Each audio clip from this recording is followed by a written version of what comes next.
Right, well, good afternoon, everybody. Thank you very much for inviting me back over to Northern Ireland to enjoy some of the famous Northern Irish hospitality and shelter from some of the even more famous Northern Irish weather that's outside. So I'm going to talk to you today about a topic that's very dear to our hearts in Tesco, which is the customer, what the customer wants, how the customer interprets what they want in terms of what they buy in red meat. And in Tesco, it's fair to say that the customer is the heart of everything they do. They're our greatest fans, they're our harshest critics, and also our greatest measure of success. We listen carefully to what our customers tell us, and I hope I can share some insight into what they tell us about red meat with you this afternoon.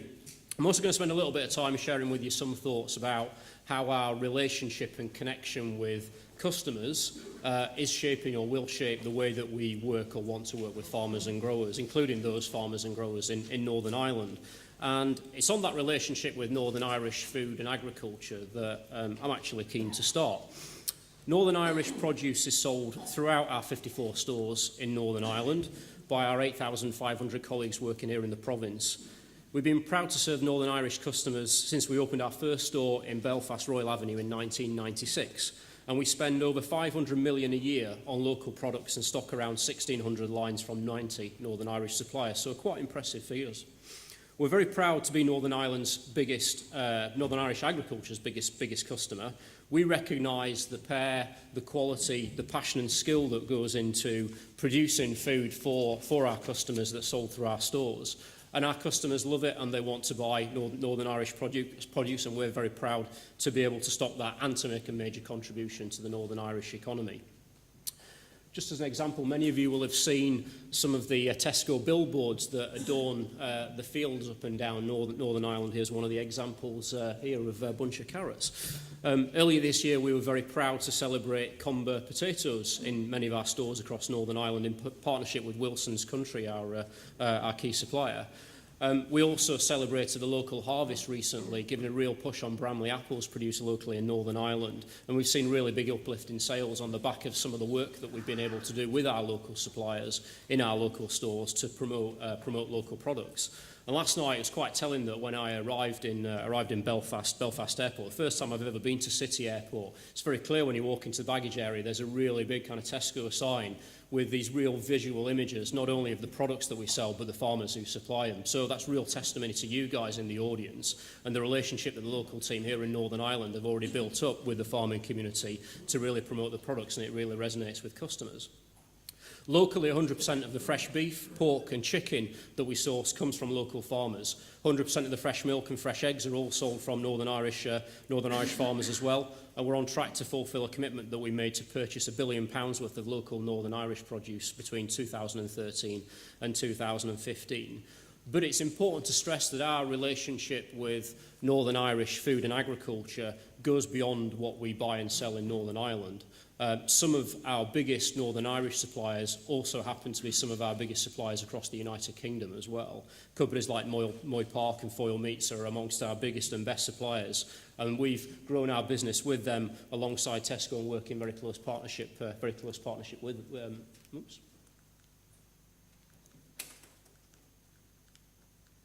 Never mind. Seem to have lost a slide.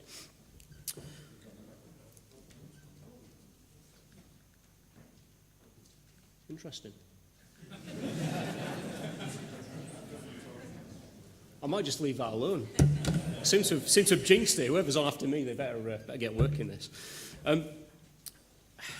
As Sinclair said, I've got a background working in the farming industry, essentially in England and Wales, but also I've built up some reasonably strong, I think, links with Northern Irish agriculture over the time, working very closely with my former counterparts in the Ulster Farmers Union on a range of issues, both here and in Brussels. And I know from that experience just how important not only agriculture is to the local economy here in the province, but also the potential that I think for the sector has to grow. Not only does it benefit from some really good food companies who are operating not just here in Northern Ireland, but as I say, across the UK and in some cases globally, but it's well supported, and we've heard a lot about this morning from a number of the different speakers. It's well supported by some first-class research and development knowledge transfer institutes like CAFRI and AFBI as well, and I think that's a real strength in the bow of Northern Irish agriculture, and that underpins a very committed, hard-working, family farming backbone within the province, who are in turn well represented, I think, by farmers' organisations like the Ulster Farmers Union. Farmers are central to our food business at Tesco. You're the foundation of our supply chains. You're the foundation of many of the communities that we serve as well. You're critical to the quality and standards of what we produce, but fundamentally enabling us to actually sell high-quality, affordable food products to our customers. And one of the things that we've increasingly recognised as a business is that our customers see food supply chains as much more interconnected than they've... we're getting there. Much more interconnected than they've ever been in the past. They recognise not just the relationship between the food that they buy on a shelf and what they eat, but also the people who've been involved in producing that. They don't necessarily know the ins and outs of it, but they increasingly see that interconnectedness of supply chains. They're more curious than they've ever been, they're more inquisitive, and they're also keen to see us work much more closely with the farmers who are ultimately the source of what we sell. But our starting point is always the customer. And what they tell us they want to buy and what they tell us they want to eat. Before we take a look specifically at what customers tell us about meat, we ought to look at some of the demographics that are shaping the overall climate in which all retailers are operating. Over the course of the last 50 years, we've seen some fairly massive changes in household dynamics. We've seen households that have become more fragmented. Fewer and fewer families sitting down to eat meals together, certainly during the weekdays. People have become more time poor. In 1980, the average family spent around 60 minutes every day cooking meals for themselves. It's now down to 30. So in the space of a few years, a couple of decades, we've seen that time halve. There are more elderly people than there were before. There are more over 65s now than there are people under 16s for the first time ever. So we tend to see much kind of smaller households. Disposable income has increased, allowing customers to spend more on food, but at the same time, the time that they actually spend on buying food and cooking food has become much more precious to them because of the work that they do and the lifestyles that they lead. And more importantly, some of the tendencies that were born out of the recent recession have become in effect hardwired into how customers shop. They're budgeting more, they're wasting less, they're comparing prices frequently, and they're shopping around more as well. So what are customers telling us about meat, both in terms of what they buy and how they shop? Firstly, we know the good things. We know that the penetration of red meat, especially beef, remains high. Beef is consumed by 3 in 4 shoppers at least once a week. So the household penetration of buying beef is really high. In the 3 months to July, just under 90% of UK customers ate beef. And as a country, our meat consumption remains on a par with the Republic of Ireland, with France and Germany, with people eating over 80 kilos per person per year. It might not surprise you, given that we've just had beef for lunch, that people in Northern Ireland consume more beef than anywhere else in the United Kingdom. So you guys are the kind of vanguard, as it were, in leading beef consumption. But we do face some challenges. And above all, and you heard it earlier on today, the biggest challenge of all is that red meat consumption is falling. According to the latest DEFRA Family Food Survey, consumption of raw carcass meat, which is basically red meat raw meat equivalent, in the UK has fallen by 7.7% between 2009 and 2012, with lamb alone falling by 22% on the same period. So quite significant falls in consumption since the recession kicked in. The red meat market also faces some pretty stiff competition from poultry, especially chicken. And since 2009, household purchases of raw chicken have gone in the other way. They've increased by 5.1% and continue to do so. Poultry is seen as a more affordable choice of meat than red meat. It's perceived as healthier, and I think this is important as well, a more versatile option for many of those time-poor households in terms of being able to feed a family during the week. Nearly 1 in 3 red meat eaters limit how much red meat they buy because of cost. And I saw an interesting presentation recently by the English beef and lamb executive looking at some of the reasons why customers choose not to buy beef and lamb. And it's interesting what are the reasons that they give, and you can see it from this slide here. You might not be able to see the words, but the two bottom categories are I can't afford to and I think it's too expensive. So the key things that are really driving decisions why people may not choose to buy beef and lamb, essentially overpriced. With lamb, there's a little bit more about it's perceived as being quite fatty as well.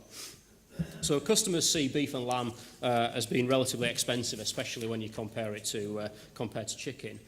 And that suggests to me that for UK livestock farmers, and I have many discussions with farmers right the way across the British Isles, it seems actually the real competition isn't New Zealand sheep farmers or Irish beef finishers. Actually, the real competition is growing demand for chicken. Mince remains probably the most commonly bought type of beef, and whilst sales of prime cuts of beef and roasting joints, etc., have fallen over the last few years, mince has to some extent bucked that trend and held its own. And that's perhaps not surprising because it has an everyday status. Most of us who've been through university will have been brought up on a diet of spag bol and chili con carne, so we've got used to being able to use mince. We know what to do with it, so it's got that everyday versatility around it. It lends itself well to midweek solutions, and it's easy for customers to cook. It also has, importantly, a lower price point as well, which helps households on low incomes, of which there are many up and down the countries, who are most impacted by food prices as a proportion of income. From talking to customers, we know the value for money is the most important factor in product choice in red meat. And to drive sales of beef, we've been looking at what we can do to address some of those concerns around customers and reduce the prices on the products that matter most to them, things like mince and steak. Value for money as a decision in terms of how customers buy and what they buy is quite closely followed by quality, and it's closely followed by speed and ease of preparation in terms of the decisions that customers make. We know that to help customers with budgeting, with some of the trends that we see at the moment, they prefer to buy on fixed weight and price. And one of the ways in which we have been able to address some of the fall and declining consumption is by doing that quite recently on steaks. We launched a £3 steak range earlier on in the autumn, and we saw an immediate response to that from customers. We saw a significant uplift on sales, both for the category there, but also for the wider steak category, which will have done no harm to Sam Chesney's Aberdeen Angus cross steaks that we heard about earlier on this morning. Why? We gave customers what they were looking for in terms of simplicity, affordability, availability, and quality, and I think they're really important points going forward. Though value, quality, and convenience are really critical factors in deciding and driving customer behaviour, provenance remains important. Customers want to be certain that what they're buying is the product that it says that it is on the pack. And customers, especially older customers, want to be able to buy British where they can. Many customers see it as a wider hallmark for quality. Nevertheless, our customers tell us that they also trust the reputation of New Zealand lamb, of Irish beef and of Danish bacon. And attitudes may be softer as we start to come down the generations as well. According to some Mintel figures, 27% of customers aged between 16 and 24-year-old pay less attention to provenance, so it's a lower figure than certainly older generations. What does all of this insight tell us? It tells us probably some things that you already know. Customers are savvy. They choose carefully and buy selectively, comparing one product, such as red meat, with another, such as chicken, to make sure they're getting the best value. They're conscious of time, the amount of money that they have to spend, how best they can feed their family and themselves through the week. Values are still important, but the key messages that I take away from what you see around red meat are as follows. How can we ensure that red meat products are affordable relative to chicken in particular and can help customers on a budget? How can we ensure that the higher value cuts of beef and lamb are matched by the quality of the product? In other words, can customers justify to themselves that they're paying more for something that they perceive to be better? Third issue is how can we ensure that the quality of the product is consistent every time a customer buys it? In other words, every time you buy a steak or a joint, can you be sure you're getting the same experience in terms of taste, texture, but also the overall look and feel and size of the package that you're buying? And then finally, what can we do to address some of the concerns that some customers have around the impact of red meat consumption on health, which is a growing trend as well? Challenge for us as a retailer is to understand all of that and work out how best we can, working with our suppliers as partners, tackle some of those challenges. And that means being aware of the current and future trends, and being able to anticipate those is a real knack, and it's really difficult. I'm not sure anybody's necessarily grasped it.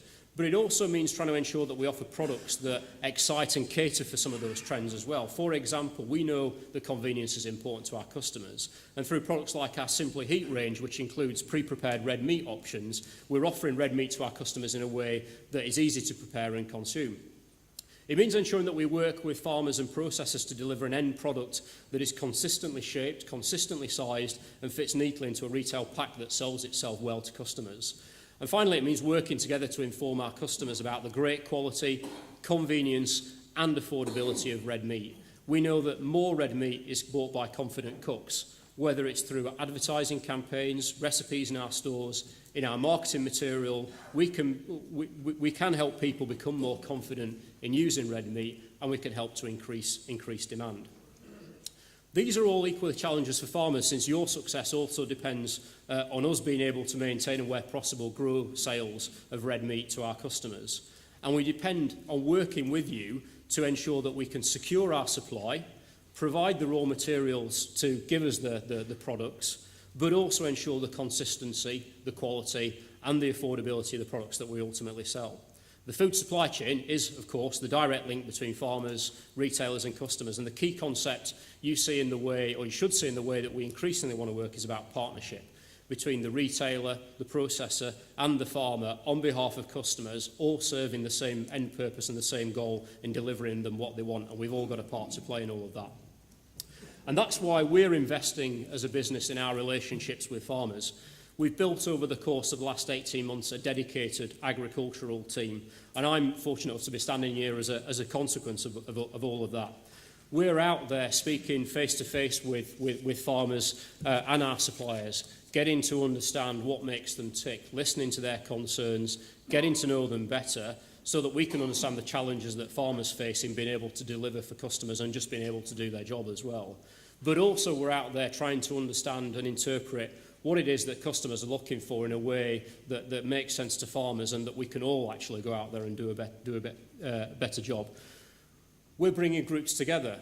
We're building on the success of the Tesco Sustainable Dairy Group to develop long-term relationships with farmers in beef, sheep, and some of the other sectors that we buy raw materials from. And our sustainable farming groups help us to achieve a number of goals. They allow us to share our customers' needs and expectations and work out how, through work on farm, we can meet those needs, be they in terms of quality, standards or specification. They allow us to look how we can develop ideas that can add value. Nobody's got a monopoly of wisdom, and so we can generate ideas by talking more about the challenges that we face. We can also look at how we can remove costs from supply chains and also better manage risk in the supply chain. And finally, and importantly, I think, they help us to increase the level of transparency and trust that exists, giving everybody involved just that bit more confidence, not only in our relationship, but also in the future of the industry, because I think the industry has got a very, very strong future. So I talked about we built a really strong and successful relationship with our dairy farmers in Great Britain since 2007. Last week we held our I think it was our third annual conference with the Tesco Sustainable Dairy Group. About 320 farmers in a room, and that's a real kind of testament to the relationship we built up, and we want to do that right the way across our supply base. On beef, over the last 12 months, we've launched the Tesco Sustainable Beef Group. The committee that oversees that group is made up of farmers from across the United Kingdom, so both Great Britain and Northern Ireland. Taking that relationship further, we've also contracted directly about 150 beef farmers in England and Wales, which allows us to get even closer to those farmers, know who they are, build a stronger relationship with them and join the supply chain up even more as well. I expect the way that we work with farmers not to be something that necessarily is addressed overnight. It's a long-term journey and a long-term relationship, and we should see it like that. And I'm keen to examine how we can develop that relationship further in terms of our farming partners here in Northern Ireland as well. So my final thought is this. Above all, it's really vital that we work together to understand what our customers are looking for and deliver against their needs, but also to celebrate the product that we're all really proud of. By working closer with our farmers, we believe we're best placed to deliver what the customer wants. And by working with you, we look forward to doing our best to sell really high-quality Northern Irish red meat, not just to our customers here in Northern Ireland, but across the United Kingdom as well. Thank you very much.